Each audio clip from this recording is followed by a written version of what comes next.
Hello friends, एक बार पुनः आप लोगों का स्वागत है हमारे यूट्यूब चैनल स्टडी 26 पे। और आज के वीडियो के माध्यम से हम लोग देखने का प्रयास करेंगे जो बीए फर्स्ट सेमेस्टर के बच्चे होंगे जिनका एमजेसी पेपर होगा और जो पॉलिटिकल साइंस से ऑनर्स कर रहे होंगे, यानी जो एमजीसी पेपर के रूप में इसको लिए होंगे एमजेसी में, तो उन्हीं के सिलेबस में इस चीज़ का चर्चा है कि मीनिंग ऑफ पॉलिटिकल साइंस, फिर scope of political science, nature of political science. तो मीनिंग और डेफिनेशन उसका हमने पिछले वीडियो में बता दिया है कि पॉलिटिकल साइंस यानी कि राजनीतिक शास्त्र का अर्थ क्या होता है, उसकी क्या परिभाषाएं हैं, उन चीज़ों पे हमने चर्चा किया था पिछले वीडियो में। और आज के वीडियो के माध्यम से हम लोग ये देखने का प्रयास करेंगे कि इसके क्षेत्र क्या है। स्कोप का अर्थ होता है उसके क्षेत्र, यानी पॉलिटिकल साइंस के क्या क्षेत्र हैं, कितने विस्तृत क्षेत्र हैं इसके, इन तमाम चीज़ों को हम लोग समझने का प्रयास करेंगे। और अगर आप हमारे चैनल पे नए हैं तो प्लीज़ हमारे चैनल को सब्सक्राइब कर लीजिए, लाइक कीजिए वीडियो को और शेयर ज़रूर कीजिए ताकि आपको हर चीज़ की नोटिफिकेशन मिलती रहे। और हम इस चैनल के माध्यम से बीए हिस्ट्री हो या फिर पॉलिटी हो या ज्योग्राफी हो, ये तमाम विषयों की तैयारी अभी आरंभ कर चुके हैं। और नए बच्चों के लिए तो विशेष अवसर ये है कि आप हैंड रिटन नोट्स भी प्राप्त कर सकते फ्री में और फिर तैयारी भी अपनी कर सकते इस चैनल के माध्यम से। इसलिए आप प्लीज़ हमारे चैनल को सब्सक्राइब कर लीजिए। आइए अब हम लोग देखते हैं कि स्कोप ऑफ पॉलिटिकल साइंस, यानी पॉलिटिकल साइंस का स्कोप यानी क्षेत्र क्या है, इसका कितना है। राजनीतिक विज्ञान के क्षेत्र के बारे में आज हम लोग चर्चा करेंगे कि आखिर राजनीतिक विज्ञान का क्षेत्र क्या है, उनको हम लोग समझने का प्रयास करेंगे और जानने का प्रयास करेंगे। तो देखिए, वर्तमान समय में यानी प्रेजेंट टाइम में जो पॉलिटिकल साइंस है इसका क्षेत्र काफ़ी व्यापक हो गया है, यानी बढ़ गया है। मान लीजिए कि आपको इस तरह समझना है कि पहले पॉलिटिकल साइंस का क्षेत्र इतना था, यानी पोल साइंस इतना था, तो अभी के क्षेत्र में इसका व्यापक मतलब दायरा बढ़ गया है पॉलिटिकल साइंस का। तो इस बात को ध्यान में रखना है कि पॉलिटिकल साइंस का जो अभी क्षेत्र है वर्तमान में वो काफ़ी विकसित या बढ़ गया है, इस बात को ध्यान रखिएगा।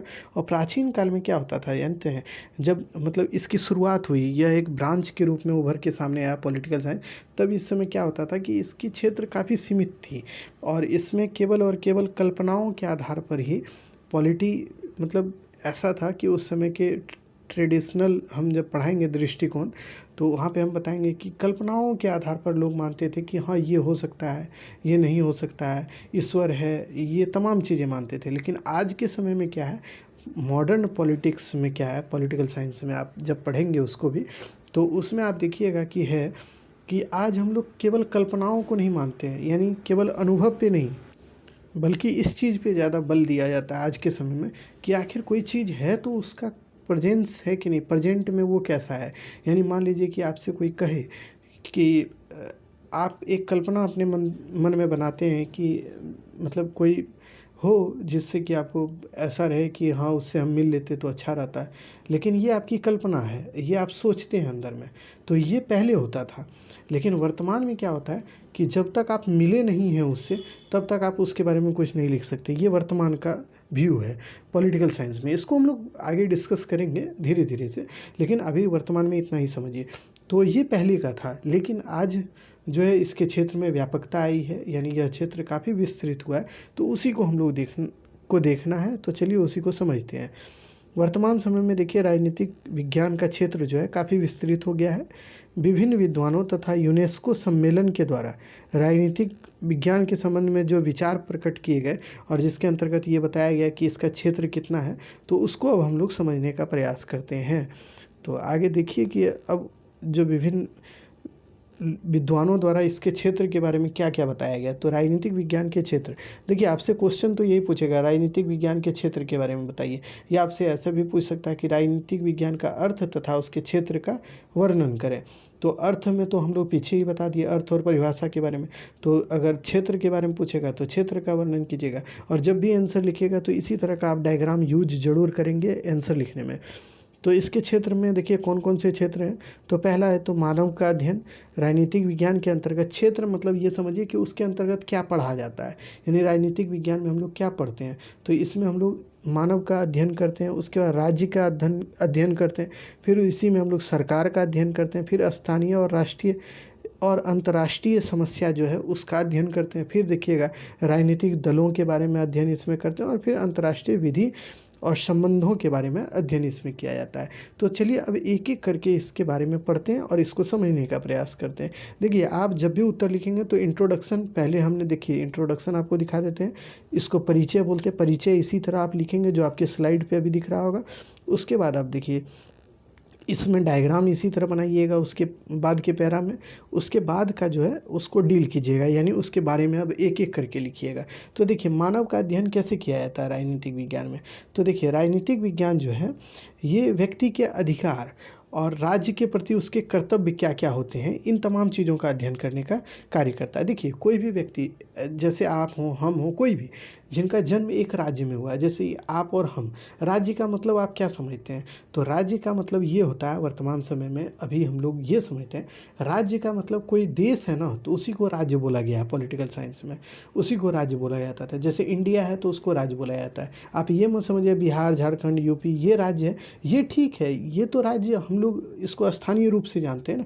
लेकिन पॉलिटिकल साइंस में जब पॉलिटिकल थिंकर के रूप में आप देखिएगा, यानी पॉलिटिकल सिद्धांत में या पॉलिटिकल साइंस में कहीं भी पढ़िएगा, तो राज्य का वहाँ अर्थ यही होगा कि वो देश के बारे में बात होगा। तो जब भी राज्य आपको मिले, अगर हम बताएं तो वहाँ आप समझिएगा कि किसी देश की चर्चा हो रही है। तो इसमें आप देखिए कि राज्य के बारे में यही इसमें चर्चा है कि जब मानव यानी हम लोग, किसी भी व्यक्ति का जन्म अगर होता है तो वह किसी न किसी देश में होता ही है, किसी न किसी राज्य में होता है। तो इसके अंतर्गत राज्य में जो व्यक्ति का अधिकार, राज्य के द्वारा कुछ ना कुछ हमको अधिकार प्राप्त है। जैसे जीवन जीने का अधिकार, कहीं रहने का अधिकार, कहीं स्वतंत्रतापूर्वक घूमने का अधिकार भारत के संविधान से हमको मिला है कि नहीं? आपको भी मिला है, सबको मिला है। ऐसा मत सोचिएगा कि हम ही को मिला है, सबको मिला है कि आप कहीं जा सकते हैं, कहीं रह सकते हैं, कहीं कुछ भी खा पी सकते हैं। तो ये तमाम अधिकार के बारे में, मतलब मानव को क्या क्या अधिकार मिला है इसके बारे में। उसके राज्य के प्रति हमारा कुछ कर्तव्य भी है। कैसे? तो राज्य की स्वतंत्रता को बचाए रखना हमारा जिम्मेदारी है। उसके बाद हमारी अखंडता यानी राज्य की जो पूरी हमारे देश की जो है सुरक्षित रखना हमारी ही जिम्मेदारी है कि हम अपने देश को सुरक्षित भी रखेंगे, तो ये हमारी जिम्मेदारी है। तो यानी राज्य के प्रति हमारा कुछ कर्तव्य भी है कि हमको ये करना चाहिए राज्य के प्रति, ताकि राज्य भी हमारे लिए जीवित रह सके। तो ये तमाम चीज़ों का अध्ययन जो है पॉलिटिकल साइंस में किया जाता है। तो इसको ध्यान में रखिएगा कि पॉलिटिकल साइंस के अंतर्गत न केवल व्यक्ति के अधिकार की बात की जाती है या अध्ययन किया जाता है, बल्कि राज्य के प्रति उसके कर्तव्य, व्यक्ति एवं राज्य के परस्पर संबंधों का भी, व्यक्ति और राज्य के प्रति उसके संबंध क्या क्या है, मतलब हमारा आपका सबों का अपने देश के प्रति क्या संबंध है, आप कैसे इससे जुड़े हुए हैं। तो इन तमाम चीज़ों का भी अध्ययन किस में करते हैं हम लोग? पॉलिटिकल साइंस में करते हैं। तो यही इसका क्षेत्र है, पहला क्षेत्र तो इसी में है। उसके बाद देखिए कोई भी व्यक्ति, हम हो या आप हो, कोई भी, हमारा जन्म एक राज्य में होगा और इसी में हम लोग मर भी जाएंगे। बाद में हमारी मृत्यु भी होगी जो शाश्वत है, होनी है, तो हम लोग मर जाएंगे। तो इस तरह से हम लोग एक राज्य के अंग हैं। तो इन तमाम चीज़ों के बारे में किस में अध्ययन किया जाता है? तो पॉलिटिकल साइंस में। तो इसके क्षेत्र में पहला पॉइंट में यही है कि मानव का अध्ययन किया जाता है। तो मानव का अध्ययन कैसे किया जाता है? तो राज्य के साथ हमारा जो संबंध है उनका अध्ययन किया जाता है।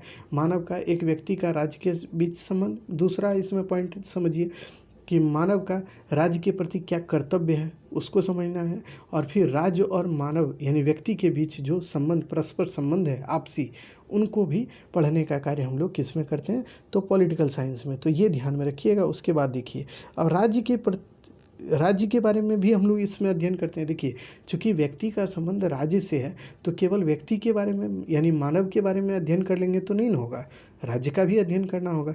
तो राज्य का अध्ययन क्या करते हैं कि राज्य, जिस राज्य में हम लोग रहते हैं, जैसे कि इसमें देखिए व्यक्ति का विकास, जन्म और विकास राज्य में होता है। इसलिए राजनीतिक विज्ञान के अंतर्गत हम लोग समय समय पर राज्य में हुए परिवर्तनों का अध्ययन करते हैं। आपको इस बात का ध्यान रखना है कि हम लोग पॉलिटिकल साइंस में राज्य में हुए परिवर्तनों का अध्ययन करते हैं। देखिए आपको ये समझाते हैं हम आपको। देखिए पहले क्या था? राज्य पहले होता था, मान लीजिए ये राज्य है, कोई भी राज्य है, तो इसमें क्या होता था? राजा का शासन चलता था। इसको बोला जाता था, क्या जानते हैं? राजतंत्रात्मक शासन। यहाँ पे राजा शासन करता था, राजा के हिसाब से सारा चीज़ होता था। फिर क्या हुआ? धीरे धीरे समय गुजरने के बाद क्या होता है, यहाँ पे राजा के बाद कुलीन वर्ग का शासन होने लगा, कुलीन तंत्र आ गया। ठीक है, कुलीन तंत्र का शासन हुआ, तो कुलीन का मतलब होता है वो अमीर लोगों का शासन होने लगा यहाँ पे सेकेंड स्टेज में। और थर्ड स्टेज जैसे आता है तो वहाँ पे देखिएगा, यहाँ पे देखिएगा जनतंत्र का शासन होने लगता है, यानी जनता के द्वारा चुना गया जो शासक होता था वही अब शासन करने लगा। जैसे अभी अभी हम लोग वोट करते हैं, आप जानते हैं कि हम लोग वोटिंग करते हैं, उसके बाद हमारे द्वारा कोई शासक चुना जाता है, कोई प्रधानमंत्री कोई मुख्यमंत्री बनता है और वही हमारे ऊपर शासन करता है, नियम बनाता है और नियम के आधार पर हमारा शासन तंत्र चलता है। तो ये राज्य की एक तरह क्या है, ये कार्य प्रणाली है या क्षेत्र है, तो इसको ध्यान में रखना है। इसके अंतर्गत हम लोग यही राज्य के अंतर्गत पॉलिटिकल साइंस में इन्हीं चीज़ों को पढ़ते हैं। उसके अलावे इसमें देखते हैं कि राज्य का अतीत में स्वरूप कैसा था, यानी वही हम बताए ना कि नेचर, कहीं राजतंत्रात्मक शासन था तो कहीं कुलीन तंत्र का शासन था, तो कभी हमारे मतलब कहीं भी अन्य देश में भी, भारत में भी कभी हमारे यहाँ लोकतंत्र का शासन, जो कि अभी जनता का शासन है, जनतंत्र का शासन या लोकतंत्र का शासन है। तो ये स्वरूप परिवर्तित जो होते रहा राज्य का, उसका अध्ययन भी हम लोग करते हैं। इसके अंतर्गत यह भी अध्ययन करते हैं कि पहले राज्य की स्थिति क्या थी, वर्तमान में इसकी स्थिति क्या है और बाद में यानी भविष्य में इसकी स्थिति क्या रहेगी, यानी उसमें क्या परिवर्तन होगा, इसका भी अध्ययन हम लोग किस में करते हैं, तो पॉलिटिकल साइंस में। तो ये ध्यान में रखना है। मानव के बाद इसमें राज्य का अध्ययन किया जाता है। उसके बाद आप ध्यान में रखिएगा कि राज्य के पश्चात हम लोग सरकार का अध्ययन करते हैं। सरकार का मतलब समझिए, सरकार का अर्थ होता है कि जो शासन करता हो, यानी देखिए भारत में भी सरकार है कि नहीं, आप जानते ही होंगे हमारे यहाँ प्रधानमंत्री हैं, या बिहार राज्य की सरकार कौन है, मुख्यमंत्री कोई है तो नीतीश कुमार है, यही तो शासन चला रहे हैं। और भारत के तो प्रधानमंत्री मोदी है। तो ये सरकार के बारे में भी अध्ययन इसी में किया जाता है। चूँकि राज्य है तो सरकार भी है, तो सरकार का भी अध्ययन किया जाएगा, तो ये भी ध्यान में रखना है। उसके बाद इसमें ये भी ध्यान में रखिएगा कि सरकार का जब अध्ययन हम लोग करते हैं तो उसमें सरकार के प्रकार का अध्ययन करते हैं। उसके बाद सरकार का जो प्रकार है, उसके बाद उसके अंग क्या है, उसका संगठन कैसा है, इन तमाम चीज़ों का अध्ययन करते हैं। किस में, पॉलिटिकल साइंस में। यानी सरकार का अंग का मतलब ये समझिए, सरकार के अंग में कौन कौन आता है, तो इसमें होता है कि भाई देखिए, विधायिका, कार्यपालिका, न्यायपालिका, ये हमारे सरकार का अंग है। ये 3 स्तंभ माने जाते हैं कि विधायिका, कार्यपालिका और न्यायपालिका को, तो ये सरकार के अंग हैं, तो इनका अध्ययन हम लोग करेंगे। फिर इसी में आप देखिएगा सरकार, उसके प्रकार, यानी लोकतंत्र तंत्रात्मक है कि राजतंत्रात्मक है या कुलीन तंत्र पर आधारित हमारा जो राज्य है उसमें जो शासन चल रहा है वो है, तो उसका भी अध्ययन हम लोग करते हैं। उसके बाद उसका संगठन, यानी संगठन भी वही हुआ कि कैसे कैसे उसका संगठन है, कैसे कैसे उसका प्रशासन है, कैसे कैसे उसकी नीतियाँ हैं, इन तमाम चीज़ों का अध्ययन जो किया जाता है, यह भी पॉलिटिकल साइंस के अंतर्गत, यानी यह सभी क्षेत्र या यह सभी अध्ययन पॉलिटिकल साइंस के क्षेत्र के अंतर्गत आता है। तो इसको भी आप ध्यान में रखिएगा। उसके बाद देखिए 4th पॉइंट में है कि इसमें हम लोग देखिए राष्ट्रीय, स्थानीय और अंतर्राष्ट्रीय। स्थानीय, अब देखते पहले स्थानीय जो समस्या है उनका भी अध्ययन किया जाता है। तो स्थानीय समस्या क्या है, जैसे कि मान लीजिए कोई नगर के स्तर पर कोई समस्या हो या फिर कोई राज्य के स्तर पर कोई समस्या हो। जैसे कि मान लीजिए कोई राज्य में बाढ़ आता है, यानी मान लीजिए कि बिहार में कोई मतलब बाढ़ आया तो किसी इलाके में, तो ये कहाँ की समस्या है, ये स्थानीय समस्या है, यानी हमारे देश की यह स्थानीय समस्या है, यानी ये हमारे राज्य की समस्या है, ये हमारी समस्या है, हमारे देश की स्थानीय समस्या है। इसको इस तरह समझिए। फिर देखिए कुछ समस्याएं ऐसी होती है जो राष्ट्रीय है। मान लीजिए कि भारत की इकोनॉमी की स्थिति काफ़ी ख़राब हो जाए, तो ये क्या है, ये हमारी राष्ट्रीय समस्या है। ये केवल एक राज्य की ही नहीं बल्कि हमारे देश की समस्या है, तो इसका भी अध्ययन किया जाता है इसमें। उसके बाद मान लीजिए कि कोई अंतर्राष्ट्रीय समस्या उभर के आया, यानी आप जानते होंगे कि इंटरनेशनल रिलेशनशिप भी हम लोग पढ़ेंगे इसी में, आपके सेमेस्टर में आगे भी पढ़ना है आपको, तो उसको हम लोग बारी बारी से जब आगे पढ़ेंगे, इस सेमेस्टर में नहीं है आपका, तो उसको जब इंटरनेशनल रिलेशनशिप पढ़िएगा तो उसमें देखिएगा भारत का किस देश के साथ कितना बढ़िया संबंध है, किस देश के साथ हमारा कितना ख़राब संबंध है, इन तमाम चीज़ों के बारे में हम लोग पढ़ेंगे। यानी भारत का पाकिस्तान से कैसा संबंध है, भारत का अफ़गानिस्तान के साथ कैसा संबंध है, अमेरिका के साथ कैसा संबंध है, चीन के साथ कैसा संबंध है, इन चीज़ों के बारे में जो अध्ययन करते हैं हम लोग, वह भी पॉलिटिकल साइंस के अंतर्गत आता है। तो इसको भी ध्यान में रखिएगा कि हम लोग पॉलिटिकल साइंस के अंतर्गत स्थानीय समस्या हो या राष्ट्रीय समस्या हो या अंतर्राष्ट्रीय समस्या हो, इन तमाम चीज़ों का अध्ययन करते हैं। तो इसे ध्यान में आपको रखने हैं। फिर देखिए इसके अंतर्गत और क्या हम लोग करते हैं, तो इसमें हम लोग राजनीतिक दल और अन्य दबाव गुटों के बारे में भी मतलब पढ़ते हैं, अन्य दूसरे गुटों के बारे में। ये गलती से दबाव लिखा गया है तो इसको ध्यान में रखिएगा। तो राजनीतिक दल मतलब क्या होता है, जैसे कि बीजेपी है, कांग्रेस है, ये तमाम जो राजनीतिक पॉलिटिकल पार्टियां हैं, इनके व्यू, इनके कार्य, इनकी कार्य प्रणाली, ये तमाम चीज़ों के बारे में भी अध्ययन पॉलिटिकल साइंस के अंतर्गत किया जाता है, इसे भी ध्यान में रखिएगा। उसके बाद अन्य राजनीतिक दल जो सत्ता में है उसके बारे में तो पढ़ेंगे ही, जो विपक्ष में है उसको भी जानना होता है। तो ये तमाम चीज़ें किस में आती है, पॉलिटिकल साइंस के अंतर्गत आती है। तो इसको भी ध्यान में रखना और इसी के अंदर हम लोग पढ़ते हैं। क्षेत्र का मतलब ही हम आपको थोड़ी देर में समझा देंगे। फिर देखिए इसके अंतर्गत और हम लोग क्या पढ़ते हैं, अंतर्राष्ट्रीय विधि। अंतर्राष्ट्रीय यानी कि अन्य देशों में क्या क्या नीतियां हैं, क्या क्या नियम है, क्या वहाँ की व्यवस्थाएं हैं, उनका अध्ययन हम लोग करते हैं पॉलिटिकल साइंस में। उसके बाद हमारी अंतर्राष्ट्रीय संबंध कैसे हैं, यानी हमारा किसी देश के साथ कैसा संबंध है, इन चीज़ों के बारे में हम लोग पढ़ते हैं। फिर अंतर्राष्ट्रीय कुछ संगठन है तो उनके बारे में, जैसे आसियान है या फिर सार्क है, ये तमाम संगठनों के बारे में भी हम लोग किस में पढ़ेंगे, तो यह भी पॉलिटिकल साइंस का पार्ट है और इसी में पढ़ना होता है।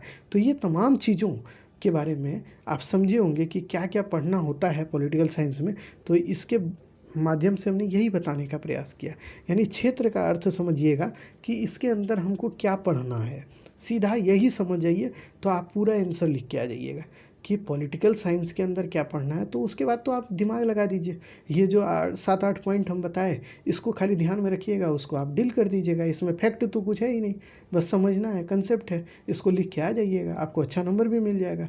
बस उसमें डायग्राम खाली बना दीजिएगा, निष्कर्ष लिख दीजिएगा और उसके आरंभ में आपको उसका इंट्रोडक्शन सही से लिखना है, बस आपको अच्छा नंबर मिलेगा। अब देखिए इसके निष्कर्ष में क्या लिखिएगा, तो इसके निष्कर्ष को जरूर लिखेंगे आप आंसर करते हुए। इस प्रकार हम कह सकते हैं कि राजनीतिक विज्ञान का क्षेत्र काफ़ी विस्तृत है, यानी काफ़ी फैला हुआ है। इसके अंतर्गत हम राज्य की उत्पत्ति के सिद्धांत, संप्रभुता, कानून, स्वतंत्रता, समानता, शासन के प्रकार, अंग, राज्य के कार्य, राजनीतिक दल आदि का अध्ययन करते हैं। जो हमने पढ़ाया उसी तमाम चीज़ों का कंक्लूजन यहाँ पे लिखना है, यानी उसका एक छोटा सा पार्ट के रूप में उसको विस्तृत मतलब चर्चित कर देना है, तो यही निष्कर्ष होता है। तो ये तमाम चीज़ें आप ज़रूर लिखिएगा। और अगर वीडियो, हमने पहले भी कहा और अब भी कह रहे हैं, अगर वीडियो अगर अच्छा लगे तो शेयर ज़रूर करें।